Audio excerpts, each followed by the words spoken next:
Good morning, church.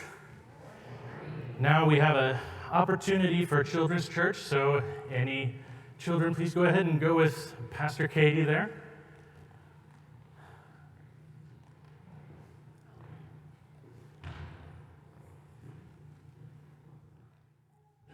I appreciate all the work that all of us do here in the church, from stepping aside to lead children's church, from playing the trumpet exceptionally, from playing an amazing piano, amazing percussion. I love Jazz Sundays. Can we give a hand for the musicians today, please?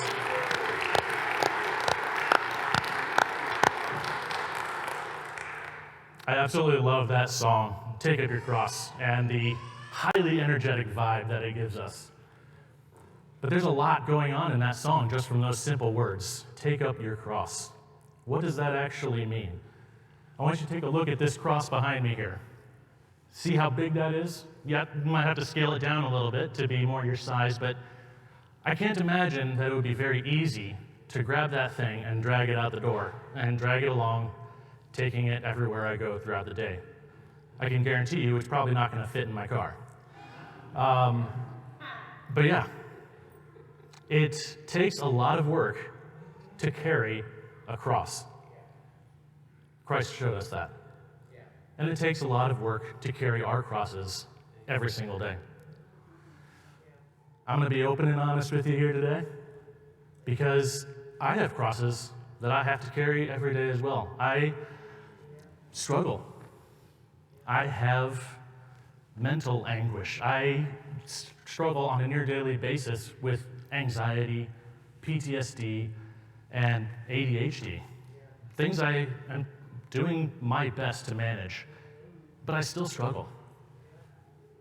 And all of us can probably think of a time where unexpected trauma, unexpected bad news has cropped up and really set us off. It really shut us down. And even just in the last 4 weeks, when we've been discussing this concept of grace, of more grace, it's a lot of hard concepts. It's a lot of hard lessons to learn. And it's good lessons. But they're tough because it forces you to look inside yourself, to rip your soul open and examine where grace can be found. And those lessons are challenging, but good. And I know that I can do that here. I know that I can bare my soul to you because I know I can trust you. Because you, church, have done this work of grace. You are doing this work of grace daily, weekly, monthly. You have a proven track record of it. And when we do go through those hard times, we know we have each other to help us endure. Because that's what Peter calls us for. That's what God calls us for. That's what Christ has called us to do. Endure. Carry the cross. Endure. And I see you. We feel this church doing this, enduring and supporting each other during these times. And when you look at the passage in 1 Peter, the author there actively encourages his readers to continue doing that. That church that Peter was writing to was doing the exact same thing that we're doing, working together, supporting each other in hard times. And because of this, at the time, radical grace that they were exhibiting, Peter acknowledges to them that they were ostracized from their own communities. He calls them aliens and strangers in their own land. Why? Because they were not following just whatever society said. They were not doing the easy thing. They were doing grace. They were doing the right thing, and they were ostracized. They had to have felt completely alone. They didn't have the internet. They didn't have Facebook.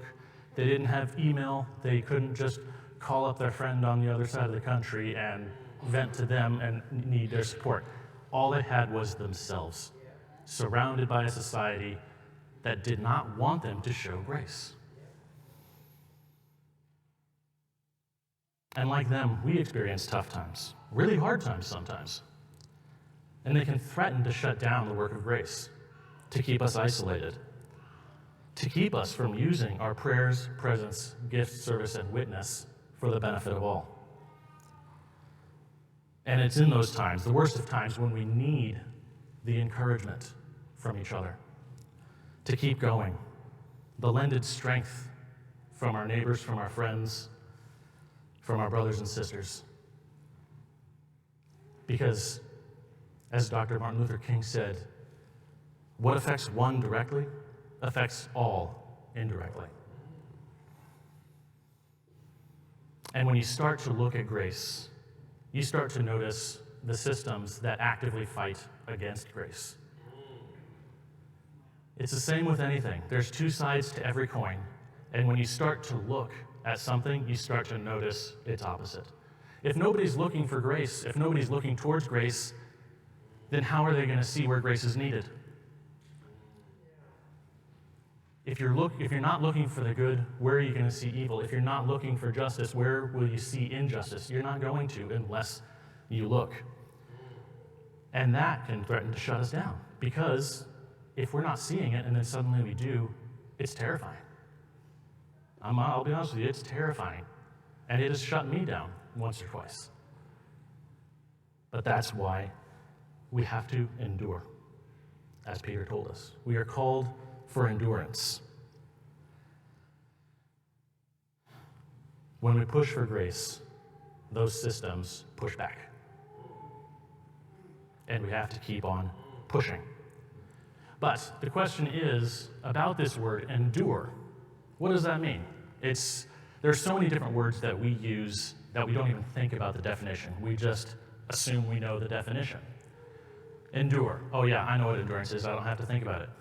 Okay, but what does it mean? I had to think about it. I'm like, I don't know if I could write a specific definition for endure that didn't involve the word endure. What is endurance? To endure. Okay, what's endure? To endure. So I looked it up. In the dictionary, it says that to endure means to continue in the same state, or to remain firm under suffering without yielding. It's a good definition. And it started to make me think about what other authors in the Bible have written about this concept of endurance. And when you look, there's a lot. Then the first one that comes to mind for me is in the book of Philippians, where Paul specifically says he's pushing for the goal that he might achieve the prize. Not that he's already gotten there. He specified that. Not that I have already attained, but I still push. How many of you would like to be able to just snap your fingers and have every single one of your problems instantly solved? To solve every single problem in the entire world with a snap of your fingers. I would love that. That would make life so much easier. But that's not how things work. Unfortunately, that is not how things work.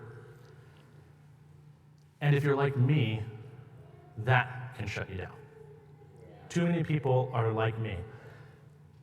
I struggle with a level of perfectionism, where in my mind, if I approach something, quite often, if I am convinced that I cannot do it perfectly the very first time and 100% fully the very first time, I won't even do it. It's not worth doing if I can't do it perfectly and fully all at the same time.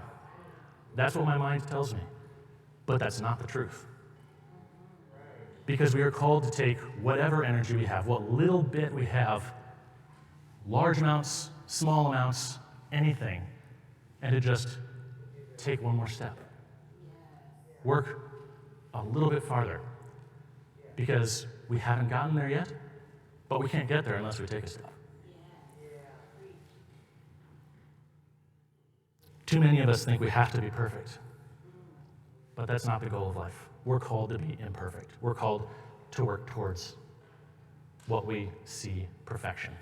We are called to work towards the image of Christ, towards the image of the kingdom of God. Even if we can't fix everything, if we help some, we're still helping all. And it's good when we do just the little bits to recognize it. Because there's a difference between recognizing and being arrogant about something. Some people will do something good, and they will do everything in their power to make sure as many people as possible know how amazing they are. I think we've got about at least 535 people over in DC who like doing that. But that's not what we're called to do. We are called to be realistic about what we are giving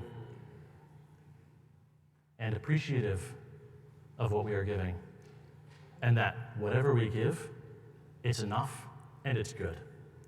There's a story in the Bible that Jesus goes through.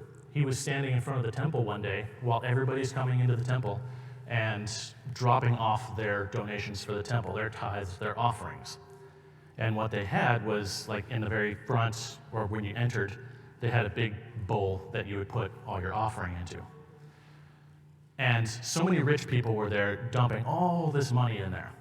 But some of them did this thing where they wanted to look better. They wanted to look like they were more pious than everybody else. So instead of putting a 20 in the plate, what they would do is they'd go to the bank, give the banker the 20, and get a stack of 21s and get that wrapped up. And then they put the stack of 21s in the plate. So it looks bigger than what it is. They look more pious. And when you see that, you can get intimidated. It's easy to get intimidated. Oh my gosh, they're giving so much. I've only got $1. I've only got 50 cents. What good is my 2 quarters going to do? Your 2 quarters does wonders. Your 2 quarters do signs. Because on that day, Jesus noticed a widow coming to the temple. Now then, widows were seen as nothing. They had no rights, they had no property, they had no family, they had no money, they had nothing. And this widow, she had 2 coins. She had her 2 quarters. And she walked up to that bowl where everybody's dumping their piles of 1s and 20s. And rather than be intimidated, she just put her 2 quarters in there and continued on. And Jesus noticed it and pointed it out. And he says, that woman did more than anybody else. Because she understood what she had. She understood what she had been gifted with. And she understood that the work of grace, the work of God, means giving of what you have, not what you think should be a totality. Little bits and pieces here and there can work wonders. We see that in Acts. All these things, the prayers, presence, service, gifts, and witness, those all show up with the apostles in the book of Acts. They're devoted to their prayers, it says. They all band together, they all spend time together in presence with each other, in presence with their community, eating. They use their gifts to distribute to all as anybody had need. It didn't matter who they were. It didn't matter what they had done. If they had a need, they helped them. Radical grace. They had a need, they helped them with whatever they could. They praised God all the time in the presence of just themselves and in the presence of the public. They engaged with their prayers, their presence, their gifts, their service, and their witness to show the kingdom of God. And I want to tell you, we do that here too. We do that here too at First United. We are constantly engaged with prayer for each other. Through our community prayer after the sermons, when we lift each other's praises, needs, wants, fears, all together in a single voice, we lift them and pray together. We are constantly meeting. We are always here on Sundays. We have our Sunday classes in between the sermons. We've got our Wednesday classes. We've got all sorts of various events that are constantly happening. And we always are spending the time together in presence with each other. We are using our gifts that we have been given to benefit the church. Steve is particularly blessed in terms of hospitality and food service and excellent cooking. And he does an amazing job of providing the snacks, cooking meals, and doing what is quite honestly, from personal experience I know this, backbreaking work to do the work of grace, to support the community. But it's not just hospitality that we're doing that in. Everybody is using their gifts. Everybody has noticed the needs of the church and has stepped up. We have had our own community step up and start this see something, clean something. We have had people step up and notice when we needed security. And we've had our own members step up and lead that. All the time we have different things happening and different members of our community stand up and say, I can do that. That's my gift. And we are doing it well. Because it's not just about doing the things that somebody else set out for you. It's about finding the need and setting up and leading what can be done. Even if it's with just the 2 quarters. And I even see that today. We were downstairs between services today for our resource fair, and our community stood up and said, these are the needs. We have security needs. We have physical security needs so that we can best care for the physical health and well-being of our community. Security, CPR training. We have so many things going on, and our members are using their gifts to push for the kingdom of God and to push for even more radical grace. And it's all community-led.